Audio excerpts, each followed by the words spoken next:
I sold human flesh to people, making them believe it was pork. I am Karl Denke, renowned for my peculiar behavior and reclusive tendencies. However, nobody was aware that I harbored a sinister secret. It all began in 1984, when a young man named Ernst Lawson sought refuge with me. He was in search of employment and a place to stay, and I provided him with both. However, one fateful night, something within me snapped, and I took his life. Uncertain about how to dispose of the body, I couldn't bear to let it go to waste. Consequently, I preserved the flesh and stored it in barrels within my cellar. Little did I know that this was merely the commencement of a horrifying spree. Subsequently, I started luring individuals to my abode by enticing them with promises of food or work. Once they arrived, I would take their lives and utilize their bodies as a source of sustenance. The exhilaration derived from each kill, coupled with the gratification of my twisted desires, led me to believe that I was impervious to capture. However, rumors began to circulate, eventually alerting the authorities. They conducted a search of my residence, uncovering the barrels containing human remains. Additionally, they stumbled upon my notebook, which listed the names of other missing individuals. Subsequently, I was apprehended, charged with multiple counts of murder, and the ensuing trial caused a sensation in Germany. The entirety of the world was horrified by the profound depths of my depravity. Ultimately, I was found guilty and sentenced to death. On the day of my execution, I maintained a stoic silence, carrying the secrets of my crimes with me into the realm of obscurity. Gazing upon the crowd of spectators, a sense of tranquility washed over me, knowing that my reign of terror had reached its conclusion. These controversial Barbie dolls disturbed the public, and you can't get them anymore. Video Girl Barbie came with a camera lens in her necklace and a screen on her back. You could record up to 30 minutes of footage and download it into a computer. This caused the FBI to release a warning in 2010 that the doll could be used to create inappropriate material involving minors. Mattel had to release a statement saying that there had been no reports of illegal activity involving the doll. People were freaking out over this doll. In 1993, Mattel tried to make Ken cooler by releasing earring Magic Ken. He came with an earring you could wear, but his appearance was rather flamboyant. He's now called Gay Ken, and they say that the ring on his necklace is a ring for down there. The public was immediately repulsed, and no more Gay Kens were sold after 1993. 1992's Teen Talk Barbie recited a variety of phrases like, "I love shopping." But she also said, "Math class is tough," which many feminists took offense to. They felt this would discourage girls from studying math. Mattel has since removed that phrase from her vocabulary, but I will say math class is tough. This pregnant Barbie doll from the Happy Family Barbie line had to be momentarily pulled from the shelves after pregnant Midge caused controversy. The doll came with a removable womb that you could pull a baby from, which looked so creepy. But even worse, she didn't have a wedding ring. And parents said this encouraged teen unwed pregnancy. So Midge was re-released with a wedding ring. Pregnant Midge is also going to be a character in the upcoming Barbie movie. Follow for part 2. Weird and Controversial Barbie Dolls Part 2. In 1965, Mattel came out with Sleepover Barbie. She came with a scale set to just 110 pounds, and a book on how to lose weight, and the only page said don't eat. Not a message you want to send to young girls, and what does that have to do with a slumber party? Mattel liked this book so much that it also came with Babysitter Barbie. And a 1995 study did connect Barbie's slim appearance with the development of EDs in children. In a partnership with Oreo, Barbie released Oreo Barbie. But they made one crucial mistake. By having a black Oreo Barbie, they were unintentionally referencing the racist phrase Oreo, which refers to a black person that acts white. But now the black Oreo Barbie goes for over $500. So Barbie has a sister named Skipper, and in the 70s they came out with Growing Up Skipper. It was like a puberty doll, and there was a mechanism that could make her grow taller, but her chest would also get bigger. Because when you turn her arm, you can make her change instantly from a little girl to a tall, slender teenage doll, which is something you can't do. You can have fun with Skipper when she's little, then suddenly you can make her grow up enough to wear her glamorous teenage skirt. There are a few more weird Barbies, so let me know if you want a part 3. Here are more creepy and controversial Barbie dolls I found. Totally Stylin' Tattoo Barbie came with her own body art, but parents worried this would encourage kids to make the impulsive decision to get a tattoo. In 2003, they made a romance Barbie and Ken. In partnership with a book called The Raider, I don't know what happens in the book, but I guess you could act it out with your Barbies. And their facial expressions are insane. They're very in love or on something. In 2018, Mattel released a line of inspiring women, which at first glance isn't controversial. But there was outcry against the Frida Kahlo doll because 1, they didn't ask her family's estate if they could have the image rights, and 2, many people felt like her appearance had been yassified because they removed her unibrow. The Mexican icon was also a lifelong communist, and you'd think she'd criticize the consumerism promoted by Barbie and Mattel. I feel like Mattel made the Barbie as a compliment to Frida Kahlo, but I do find it odd that they removed her most noticeable feature, the unibrow. Let me know what you guys think. Top Model Barbie came out in 2007, and I actually owned the redhead one. And I remember on her torso her ribs were showing. And then in this photo you can see how skinny their legs are. Not the best message to send to young girls. My other videos on weird Barbie dolls are linked in the comments, and if you like this video, follow my account. Unusual deaths in human history. The body of a 39-year-old man was discovered hanging upside down inside the leg of a papier-mâché stegosaurus.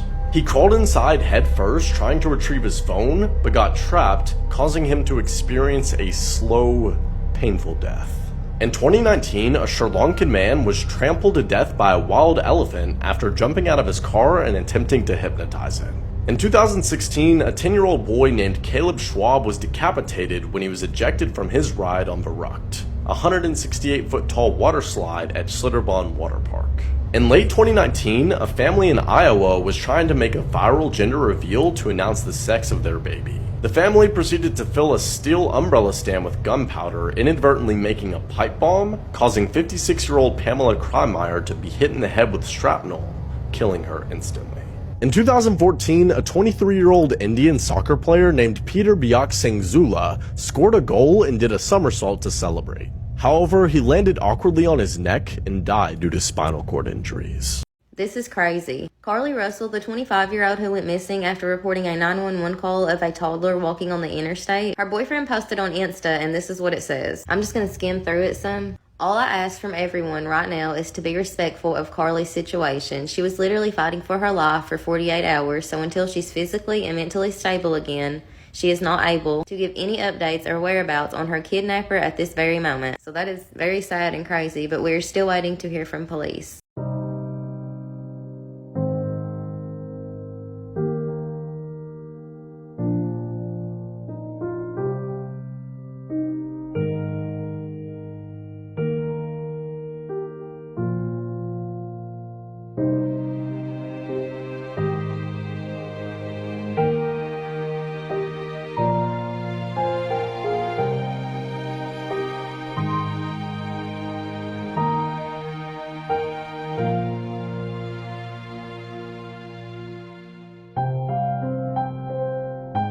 Blanchard's mother, who sadly had gone through this, but her daughter ended up being murdered and not coming home.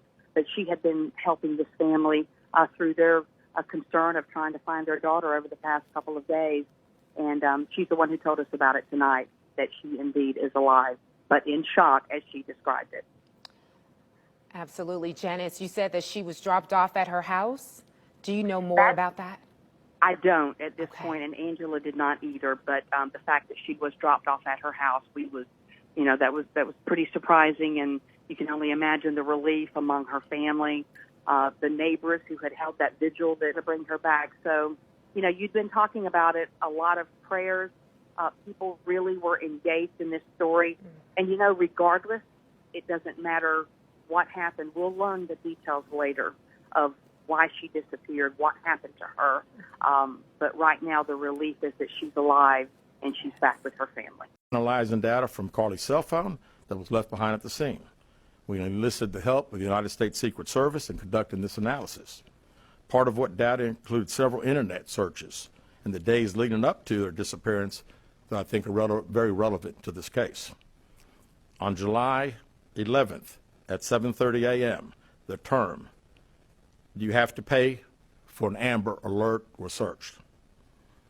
On July 13th at 1:03 a.m., the day of her disappearance, the term "how to take money from a register without being caught" was searched.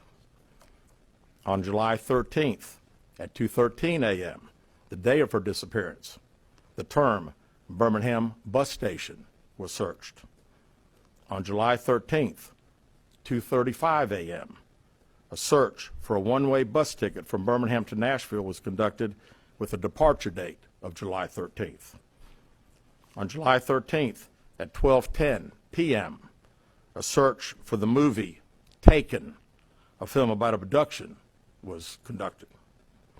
There were 2 searches related to Amber Alerts on a computer at Carly's place of employment, including one regarding the maximum age of an Amber Alert.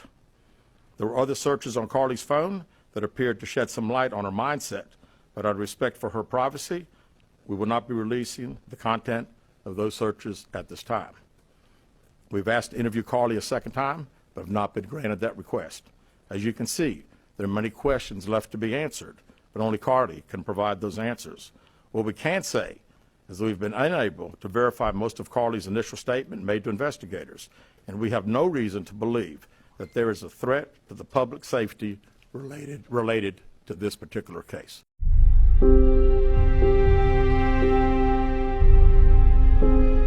It all began, according to the document, shortly after Chad Dorman came home early from work and asked his wife and 3 boys to join him in the master bedroom for a nap.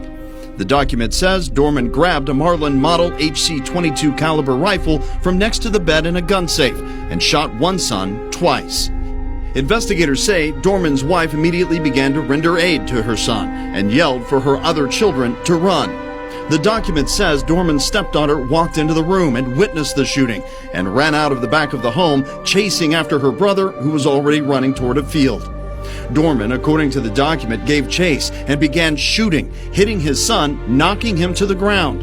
Dorman then walked up to his son, where he fired one shot into his head at close range. The document then lays out how the stepdaughter ran back toward the house and picked up the youngest son, Chase, and tried to run from the property. Dorman caught up to them and demanded that she put Chase down. When she did, Dorman attempted to shoot his son in the head, but the gun didn't fire.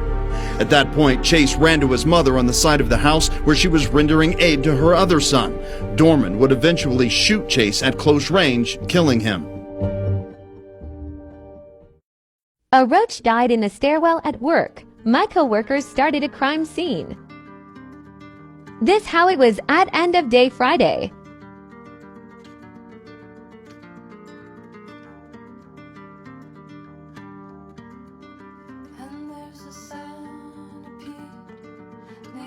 Hashtag Justice for Rochi. Breaking news, 3 people have been found, quote, heavily decomposed in different camping sites. Authorities say on Sunday afternoon, about 200 miles southwest of Denver, a hiker made the discovery. The hiker immediately called authorities, but investigators decided to wait until daylight to investigate the scene. Upon arriving, they found, quote, a heavily decomposed body at a remote campsite. The next morning, they found 2 more decomposed bodies in a tent. Authorities also stated that it appeared the people had been deceased for a, quote, substantial period of time. Furthermore, authorities said, quote, we're suspecting they were there under the snow all winter long. Authorities have not released the names of the individuals. However, investigators say they, quote, have an idea of who they are. Autopsies are pending to determine the cause and manner of death. I'll keep you guys updated. What do you think? Drop in the comments. This is why we should be careful on dating apps. This is 28-year-old Nadine Aburaz, and she was from the UK. In 2012, Nadine decided that she wanted to join a dating website, and she made a profile on MuslimMatch.com. On this website, she met Sami Al-Mahari, and he was posing as a millionaire from the United States. The relationship grew quickly and became very intense. Since Nadine was in the UK and Sami was in the United States, they started a long-distance relationship, and they would be seen talking on the phone for hours until the early morning. In 2013, they ended up meeting for the first time, and later on, Nadine realized that he was lying about his occupation and he wasn't actually a millionaire, he was a taxi driver. Yes, Nadine was upset with Sami, and it wasn't the fact that he wasn't a millionaire, it was the fact that he lied to her all this time. Unfortunately, the relationship quickly became abusive, and Sami would leave Nadine covered in bruises. On December 30th of 2014, Sami had visited Nadine in Cardiff, UK. He went to Nadine's home but got into an altercation with her brother, so he was asked to leave. Sammy was staying at a hotel pretty close by to Nadine's home, so that's when he gave her a call and told her that he had actually left his passport at her home and if she could bring it to him. They ended up going to a nearby restaurant, and around 11 p.m. is when they made it back to the hotel. An hour later, Sammy was seen at a casino with some fresh scratches to his face. Sammy then took Nadine's car to the airport and he took a flight to Qatar. The next day, around 12:20 p.m. was New Year's Eve, and Nadine's body was found in that hotel room. Police had discovered that Nadine's laptop and phone were missing, so that could only mean that Sammy had these. Soon enough, Nadine's family were getting text messages from her phone, and this was Sammy. He was just taunting them and basically telling them that they were going to be next. On January 19th, 2015, Sammy was located in Tanzania. He was arrested and brought back to the UK. Sammy claimed he was suffering from abnormality of mental function and that the voice of God told him to kill Nadine. In 2016, Sammy was given a life in prison with the minimum term of 17 years before being eligible for parole. So on July 29th of 2020, this man seen here, Michael Mitchell, was stopped for speeding by a Louisiana State Police officer just outside of Winsboro, Louisiana. So you can see Winsboro, Louisiana here. It is in the northern part of the state. During the course of that traffic stop, the officer decided that he had enough probable cause to search the vehicle very thoroughly. And upon that search, he discovered something extremely shocking. Watch this next video. Hey, step back here with me, man. How are you? Hey, good afternoon. I'm Trooper Nielsen, Louisiana State Police. The reason why I stopped you was for speeding. Do you have your driver's license? No, sir. Do you have a driver's license? No, sir. Then why are you driving? I was just okay. Going home. Hey, man. Michael. Michael what? What's your date of birth? 1602. Is anybody with you? No, sir. It's just me. Whose car is this, man? Your big brother's? Or not? Just a doobie in the ashtray, like. Okay. Other than that, this anything like, else? Dizzy. Anything else, man? Dizzy. I promise. Okay. All right. Where are you headed right now? I was just headed back home. Okay. Where's home? What's your address? Where do you live? It's easy. It's easy to answer this. Where do you live? You don't know how to drive to your house? I was coming from there, how I got lost. He's saying he lives down here in Winsboro, but his address is coming back out of Richwood. But yeah, 41. He don't even know the address down here, but like right behind the driver's side door, there's like 2 or 3 bullet holes in that thing. So, well, how are y'all here? Called my people from that's them on the phone. What do you mean they were looking for him? They looking for him. The car missing. Hey. Okay, give me the phone. Hey, man. Hey, this is good. Sir? Okay, he's not giving that name.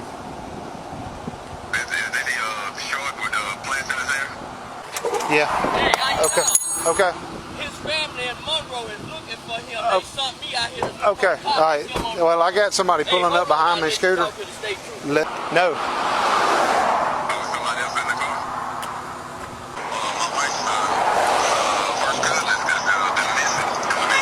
Okay, what? His name is Michael Robinson? Yeah, it should be the owner of that car. It might be in his name. Okay, he's not giving that name though. He's giving another name. All right, let me ask you something. Did you give me your right name? Yes, sir. What's your name? Michael Mitchell. Michael Dwayne Mitchell Jr., I swear to God. Take your hat off. Take your hat off. You got plaits in your head? No, sir. Okay. Like, this looks close. Like bam, bam, bam, bam. See? Put your hand behind your back. Put your hands behind your back. Who is that? Who is that? That's him. Who is who? That's Mike. That's Mike. Yeah. How did Mike get there? Tell me. It wasn't me, man. It was. Okay. I just hit him, bro. I did. You just hit him? I did. Okay, lock this down. Okay, this is part 2 to the Louisiana State Police traffic stop that occurred on July the 29th, 2020. What I'm being told is that the boy who gave him permission to use the car is missing. He's lying his ass off. We go looking for the person who owns the car, find out that the son of the owner of the car is missing, and now we got bullet holes all in the car. You haven't been in the vehicle, Yes, I just looked in the console, the center console. He had a doobie in the ashtray thing, but I really didn't give it a good look. See, I'm gonna do the obvious thing I want to do.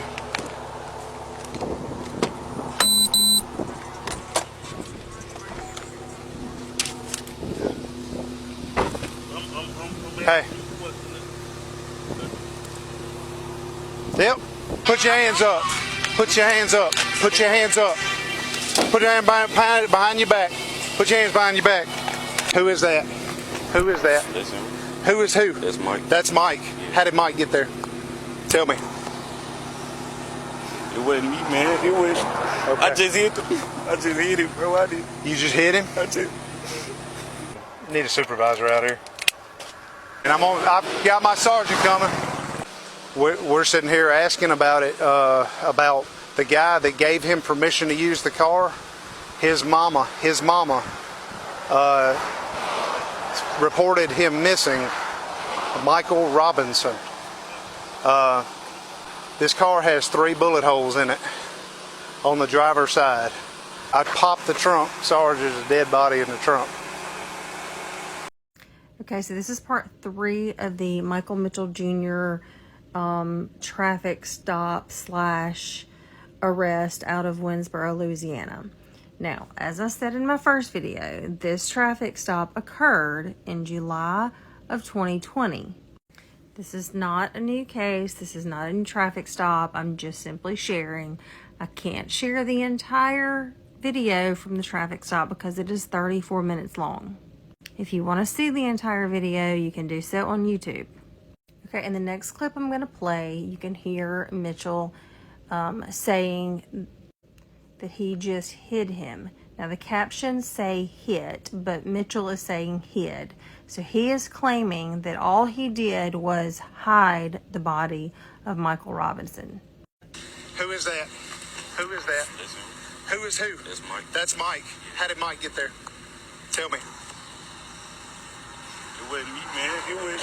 Okay. I just hit him, bro. I did. You just hit him? I did.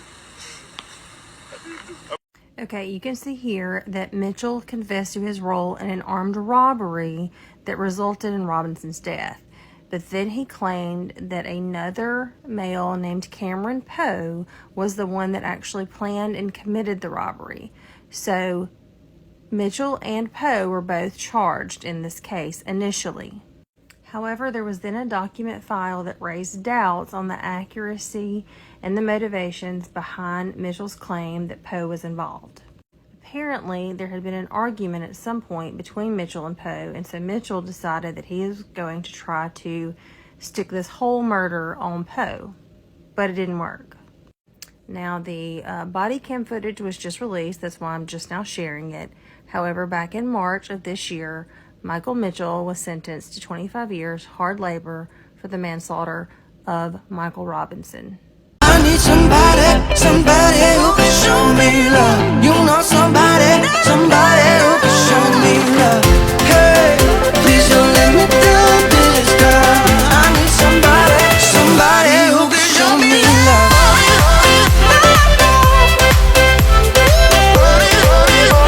Somebody who can show me love.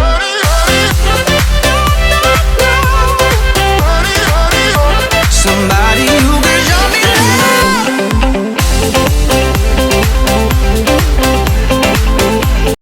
Her arms were cut off. Her legs were cut off. Her ears were cut off. Her tongue was cut off.